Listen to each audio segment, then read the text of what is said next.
श्रीमद् भगवद गीता के पास आपके हर प्रश्न का उत्तर है।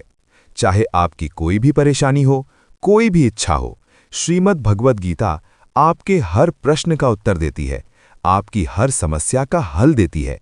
चाहे वो परेशानी आपके मन की हो या धन की हो या आपके शरीर की हो या आपके रिश्तों की हो, आपको अपनी हर समस्या का उत्तर श्रीमद् भगवद गीता में जरूर मिलेगा। आज हम उसी श्रीमद् भगवद गीता के ऐसे 11 अनमोल उपदेश आपको बताएंगे जो आपकी पूरी जिंदगी बदल देंगे। बस आप इन बातों को वीडियो के अंत तक ध्यान से सुनिए। जो भी व्यक्ति इस वीडियो को अंत तक सुनेगा, उसे अपनी जिंदगी, उसे अपनी हर परेशानी का हल अवश्य मिलेगा। उसे अपनी जिंदगी में जो कुछ भी चाहिए वो उसे जरूर मिलेगा। श्रीमद् भगवद गीता का सबसे पहला उपदेश यही है कि कोई अगर आपका अपना है या कोई आपसे बड़ा है तो उसका अपने प्रति गलत व्यवहार कभी भी सहन नहीं करना चाहिए। ये गीता का उपदेश हमारी जिंदगी से भी जुड़ा है। हम भी अपने मन की अधिकतर तकलीफों को ये सोचकर जिंदगी भर सहते रहते हैं कि ये तो मेरा अपना है, ये तो मेरा बड़ा है, इसको हम कैसे कुछ कह सकते हैं। हम अगर नहीं सहेंगे, कुछ कह देंगे तो हमारे रिश्ते ही खराब हो जाएंगे, हमारे रिश्ते ही समाप्त हो जाएंगे। पर सोचने की बात यह है कि उस व्यक्ति को आप अपना कैसे मान सकते हैं जो आपकी तकलीफों की वजह हो। अपना तो वो होता है जो हमारी तकलीफों को दूर कर दे। तो गीता का ये उपदेश है कि किसी को भी अपना फायदा मत उठाने दो, किसी को भी खुद पर जुल्म मत करने दो, क्योंकि आप जितना सहेंगे लोग आपको उतना सहने के लिए और मजबूर करेंगे।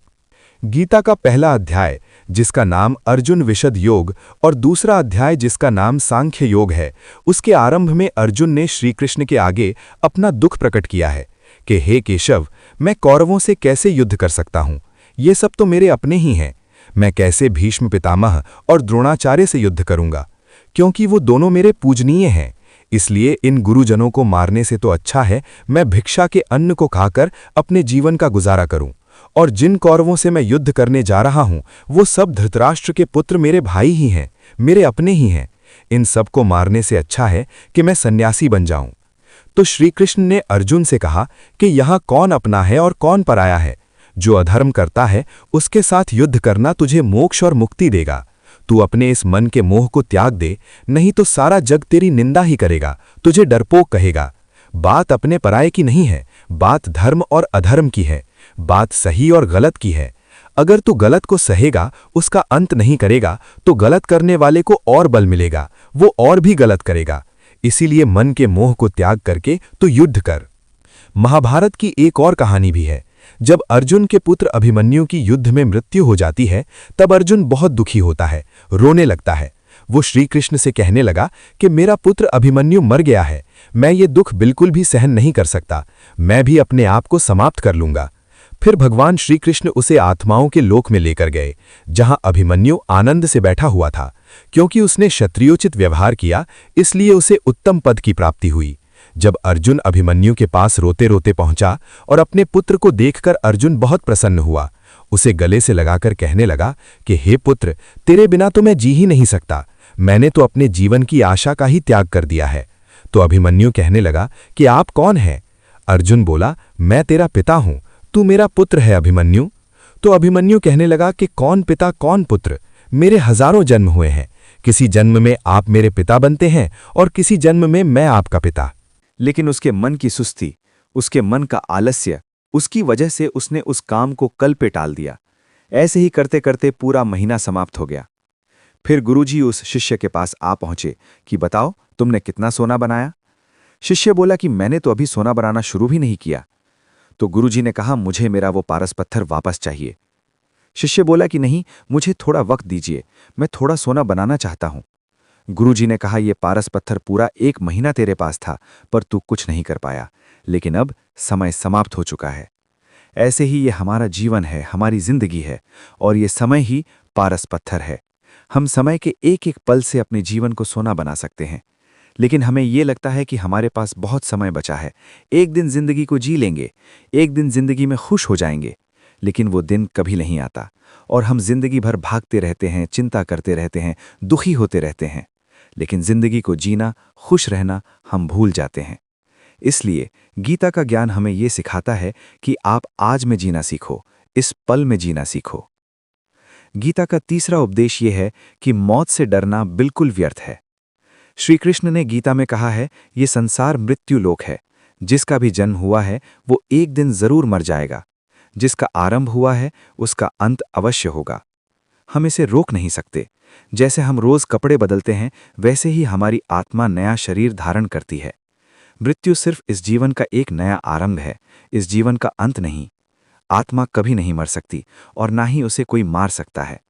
लेकिन मौत का डर मनुष्य को सबसे ज्यादा लगा रहता है। मौत का दुख भी इंसान को सबसे ज्यादा होता है। एक पेड़ में दो पक्षियों का जोड़ा रहता था। उन दोनों को एक दूसरे से बहुत प्रेम था। उन्होंने साथ जीने मरने की कस्में खाई थीं। एक दिन वहां एक शिकारी आया और उसने एक तीर चलाकर वहां पेड़ पर बैठे मादा पक्षी को मार दिया। तो वो अकेला नर पक्षी रोने लगा कि मैं तुम्हारे बिना कैसे जी पाऊंगा। तुम्हारी जगह मेरी मृत्यु आ जाती, मेरा जीवन तुमको मिल जाता। वो रो रो के बहुत विलाप करने लगा। इतने में ही उस शिकारी ने दूसरा तीर चलाया और उस नर पक्षी को भी मार दिया। वास्तविकता में ये कहानी हमारी ही है। हम भी रोते रहते हैं जब कोई मरता है तो। लेकिन हमें ये नहीं पता कि एक न एक दिन हमारा भी जीवन समाप्त हो जाएगा। हम भी उसी मृत्यु के पेड़ पर ही बैठे हैं। लेकिन शरीर का मिटना हमारा अंत नहीं। श्री कृष्ण ने अर्जुन से कहा कि हे अर्जुन, तेरे और मेरे अनंत जन्म हुए हैं। तुझे कुछ भी याद नहीं है, लेकिन मुझे सब याद है। जो व्यक्ति इस सत्य को समझ ले कि मैं यहाँ इस संसार में कुछ समय के लिए आया हूँ, उसकी जिंदगी के सारे झगड़े, सारे दुख, सारी चिंताएं ही समाप्त हो जाएंगी। जब इस संसार से जाना ही है तो दुख किस बात का।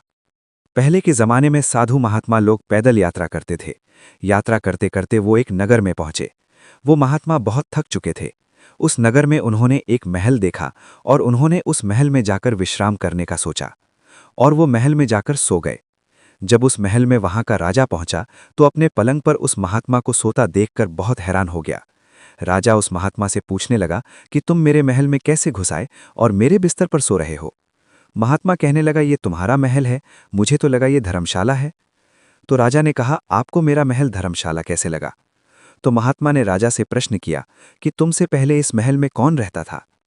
तो वो राजा बोला कि मुझसे पहले मेरे पिता यहाँ पे रहते थे और उससे पहले मेरे दादाजी यहाँ पे रहते थे। तो महात्मा ने फिर प्रश्न किया कि क्या तुम इस महल में हमेशा रहोगे या तुम्हारे बाद कोई और रहेगा। तो राजा कहने लगा कि मेरे बाद मेरा पुत्र इस महल में रहेगा। तो महात्मा राजा से कहने लगे कि जिस जगह पर रहने वाले बार बार बदल जाते हों उसे घर कैसे कह सकते हो, वो तो धर्मशाला ही है। इसीलिए तेरे महल को धर्मशाला समझकर मैं इसमें रात बिताने के लिए आ गया। धर्मशाला जान जग को, जीव सब मेहमान हैं। मोह किससे मत करो, सब स्वप्न का सामान है। यदि हम भी इस बात को समझ लें कि हम यहाँ कुछ समय के लिए आए हैं, आनंद करने के लिए आए हैं, खुश रहने के लिए आए हैं, तो हमारे सारे दुख ही समाप्त हो जाएं। जब हम अपना मोह यहाँ जमा लेते हैं, अपना दावा यहाँ जमा लेते हैं कि ये मेरा है, इसे मैं छोड़ नहीं सकता, इसके बिना मैं जी नहीं सकता, तो हमारा जीवन दुखों से भर जाता है। इसलिए जीवन में मृत्यु का भय त्याग करके जीवन का प्रतिपल आनंद लेना चाहिए। गीता का चौथा उपदेश, मन और विचारों को कंट्रोल किए बिना जीवन में कभी शांति और सुकून मिलने वाला ही नहीं है। अर्जुन ने श्री कृष्ण से कहा कि मेरा मन सही गलत सब कुछ जानता है, फिर भी मेरे विचार और मेरा मन मुझसे कंट्रोल नहीं होता। मैं जो करना चाहता हूं वो कर नहीं पाता हूं, और जो नहीं करना चाहता हूं वो मेरा मन मुझसे जबरदस्ती करवाता है। इसीलिए मैं बेचैन हो गया हूं, मुझे शांति प्राप्त नहीं हो रही। तो श्री कृष्ण ने अर्जुन से कहा, उसके लिए तुझे अपने मन और विचारों से डिटैच होकर अपने मन और विचारों को सही दिशा में ले जाने की प्रैक्टिस करनी होगी, अभ्यास करना होगा। और ये एक दिन का काम नहीं है।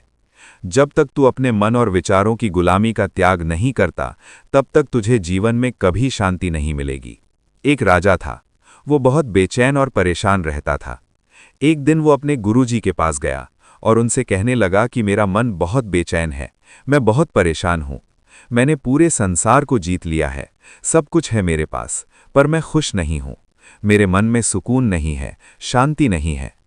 तो गुरुजी ने राजा से कहा कि तुम्हारे नगर में अगर कोई ऐसा व्यक्ति है जिसने सुकून को प्राप्त कर लिया है, शांति को प्राप्त कर लिया है, तुम उसका एक बार कुर्ता पहन लो तो तुम्हारे जीवन में भी शांति आ जाएगी।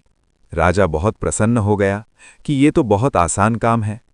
वो अपने राजमहल में आया और राजसभा में वो सबसे कहने लगा कि आप लोगों में से जो भी शांत हो चुका हो, जिसे सुकून मिल गया हो, वो अपना कुर्ता मुझे दे दे। वो बदले में जितना भी धन मांगेगा मैं उसे दे दूंगा। सब लोग एक दूसरे का मुंह देखने लगे। पैसों का लालच आया, लेकिन सबको एक दूसरे की सच्चाई पता थी, क्योंकि किसी की जिंदगी में भी शांति और सुकून नहीं था। सब अपना सर झुकाकर वहां पर खड़े हो गए। फिर उस राजा ने पूरे नगर में ढिंडोरा बटा दिया कि जिसे भी शांति प्राप्त हो चुकी हो, सुकून प्राप्त हो चुका हो, वो मेरे पास आकर अपना कुर्ता दे दे। वो जितना कहेगा उसे उतना ही धन दिया जाएगा। लेकिन एक भी व्यक्ति ऐसा नहीं मिला जिसे शांति प्राप्त हो चुकी हो। वास्तविकता में जब कोई मरता है तब हम कहते हैं कि वो फला व्यक्ति आज शांत हो गया। कभी किसी जिंदा इंसान के लिए नहीं सुना कि एक जीता जागता इंसान शांत हो गया है। राजा के सैनिक पूरे शहर में ढूंढते रहे।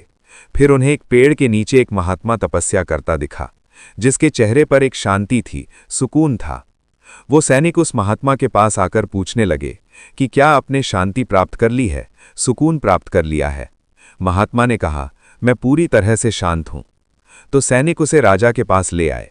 राजा ने उस महात्मा से प्रश्न किया कि क्या आपको शांति और सुकून प्राप्त हो चुके हैं? वो महात्मा कहने लगे, महाराज, मैं पूरी तरह से शांत हूं। मुझे कोई चिंता नहीं, मुझे किसी चीज की लालच नहीं, मुझे कोई इच्छा नहीं है।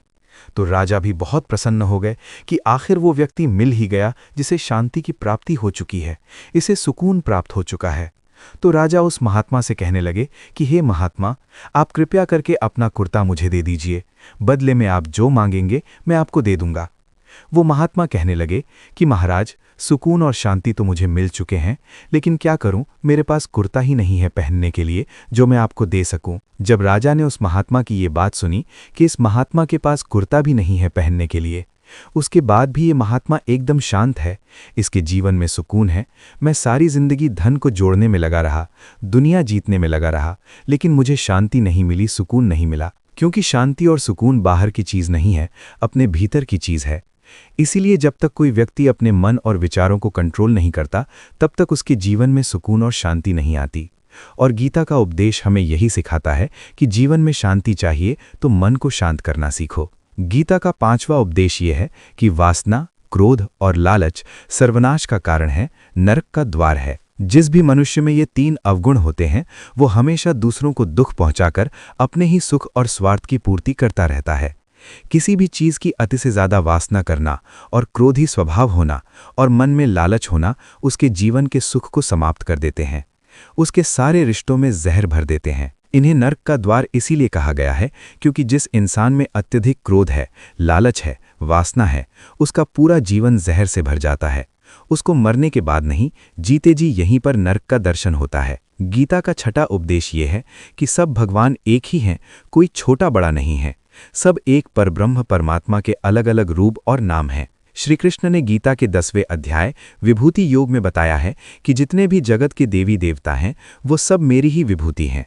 मैं ही शिव हूँ, मैं ही इंद्र हूँ, मैं ही यक्षराज कुबेर भी हूँ, मैं ही अग्निदेव हूँ, देवताओं के गुरु बृहस्पति भी मैं हूँ, समुद्र भी मैं ही हूँ, अक्षरों में ओम भी मैं ही हूँ, काल का महाकाल भी मैं ही हूँ, सारे जगत का नाश, उत्पत्ति और पालन करने वाला भी मैं ही हूँ। श्री कृष्ण ने अर्जुन से कहा कि मेरी विभूतियों का कोई अंत नहीं है, इसीलिए सब भगवान, सब नाम, सब देवता मेरे ही रूप हैं।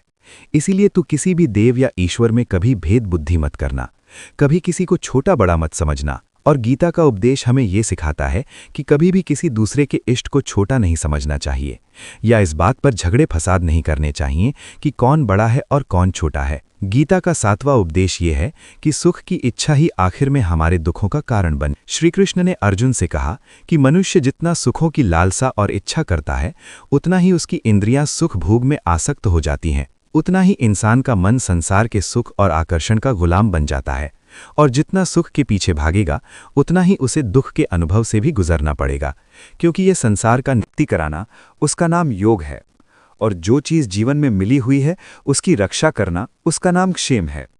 तो श्री कृष्ण कहते हैं जो मुझ पर डिपेंड हो जाते हैं उनको जो चाहिए वो मैं ज़रूर देता हूँ, और उनकी हर प्रकार से मैं रक्षा भी करता हूँ। गीता का 9वां उपदेश ये है कि संसार में हमारा कुछ भी नहीं है। गीता सार में आपने कई बार सुना होगा कि तुम्हारा क्या गया जो तुम रोते हो, तुम क्या लाए थे जो तुमने खो दिया? तुमने क्या पैदा किया जो नष्ट हो गया? तुमने जो लिया यहीं से लिया, जो कुछ भी दिया यहीं पर दिया। जो आज तुम्हारा है कल किसी और का होगा, क्योंकि परिवर्तन इस संसार का नियम है। कल तक जिसके बिना आप जी नहीं सकते थे, आज उनसे कोई रिश्ता ही नहीं है, बातचीत तक नहीं है। कहाँ गए वो जीवन भर के सारे रिश्ते, वो सारे मित्र जो साथ जीने मरने की बातें करते थे? आज पता भी नहीं कि वो लोग कहाँ चले गए। ये संसार परिवर्तनशील है। सब लोग यहाँ बदल जाते हैं, हर रिश्ता बदल जाता है। और तो और ये हमारा शरीर भी हर दिन बदल रहा है। बचपन से जवानी, जवानी से बुढ़ापा, और एक दिन ये शरीर हमारा साथ छोड़ देता है। तो किसके लिए रोना और किसकी चिंता करना? हम सारी जिंदगी चीज़ों को, रिश्तों को, जिंदगी को बनाने में, सजाने में, संवारने में लगे रहते हैं, लेकिन एक दिन सब कुछ बिखर जाता है। सारी जिंदगी जिस संपत्ति, जिन रिश्तों के लिए हम लड़ते रहते हैं, एक दिन सब कुछ छोड़ करके हमें इस दुनिया से जाना पड़ता है। गीता का 10वां उपदेश हमें ये सिखाता है कि किसी से भी हद से ज़्यादा मोह कभी मत करना। श्री कृष्ण ने गीता का पूरा ज्ञान ही अर्जुन के मोह को नष्ट करने के लिए कहा है। ये मोह ही है जो इंसान को सबसे ज़्यादा रुलाता है। वो इतना बलवान है कि शेर जैसे इंसान को भी गीदड़ बना देता है। जो अर्जुन युद्ध में देवताओं से भी जीत गया, पर अपने रिश्तेदारों को युद्ध में देखकर उसका हाथ कांपने लगा। वो बोला, हे केशव, मेरे हाथ में धनुष पकड़ने की ताकत भी नहीं बची है, मेरे हाथ कांप रहे हैं, मैं युद्ध नहीं कर पाऊंगा। ये मोह इतना पेनफुल होता है जिसकी पीड़ा न सह पाने के कारण कई लोग अपनी जिंदगी खत्म कर देते हैं, आत्महत्या तक कर लेते हैं कि उस व्यक्ति के बिना हम जी नहीं पाएंगे। जीवन में किसी से भी हद से ज़्यादा मोह करोगे तो जीवन भर पीड़ा का ही सामना करना पड़ेगा। जो व्यक्ति अपनी मोह से बाहर नहीं आता, उसका सब कुछ उससे छिन जाता है, उसकी सारी खुशी खत्म हो जाती है। इसीलिए गीता का ज्ञान बार बार यही सिखाता है कि अपने मन के मोह को त्याग करके आप बलवान बनो, बुद्धिमान बनो, सत्य के दर्शन करो कि वास्तविकता क्या है। कि ये संसार दुखालम अशाश्वत है, अर्थात ये संसार दुखों का घर है। जैसे औषधालय में औषधि मिलती है, पुस्तकालय में पुस्तकें मिलती हैं, चिकित्सालय में चिकित्सा होती है, वैसे इस संसार को भी श्रीकृष्ण ने एक नाम दिया है, दुखालय, जहां पर दुख मिलता हो। दुख तो यहां हर किसी के जीवन में आता ही है, लेकिन अगर दुख आया है तो सुख भी आएगा। इसीलिए दुख से कभी डरना नहीं चाहिए, क्योंकि ये संसार दुखालय भी है और अशाश्वत भी है। अशाश्वत का मतलब यही होता है कि यहाँ परमानेंट कुछ भी नहीं है, यहाँ सब कुछ बदल जाता है। दुख सुख में बदल जाता है और सुख दुख में बदल जाता है। सम्मान अपमान में और अपमान सम्मान में बदल जाता है। खुशी दर्द में और दर्द खुशी में कभी भी बदल जाती है। जीत हार में और हार जीत में। यहाँ कभी भी कुछ भी बदल सकता है। कुछ भी परमानेंट नहीं है। ना ही हम परमानेंट है, ना ही हमसे जुड़ी कोई चीज़ यहाँ पर परमानेंट है, क्योंकि ये संसार अशाश्वत है, शाश्वत नहीं है। यहाँ सब कुछ बदलने वाला है। यहाँ कुछ भी परमानेंट नहीं रहेगा, तो आपका दुख भी परमानेंट नहीं रहेगा। इसलिए दुख से कभी भी डरना नहीं चाहिए। गीता का ये उपदेश हजारों साल पुराना है, लेकिन आज भी नए से नया है। पूरे विश्व में गीता को सबसे ज्यादा पढ़ा गया है और सबसे कम समझा गया है। श्रीमद् भगवद गीता के ये उपदेश अगर कोई व्यक्ति ठीक से समझ ले और उसे अपनी जिंदगी में उतार ले, तो ये पक्की बात है, वो अपनी जिंदगी में जो चाहे वो हासिल कर सकता है। अपने जीवन की हर समस्या से वो एक पल में बाहर आ सकता है। श्रीमद् भगवद गीता के इस दिव्य उपदेश को हमें बार बार सुनना चाहिए, हर रोज सुनना चाहिए। जब भी जीवन में कोई चिंता या परेशानी आए तो एक बार इस उपदेश को जरूर सुन लेना और मन में ये विश्वास रखना कि गीता का ये उपदेश आपकी जिंदगी की हर परेशानी में आपको राह अवश्य दिखाएगा।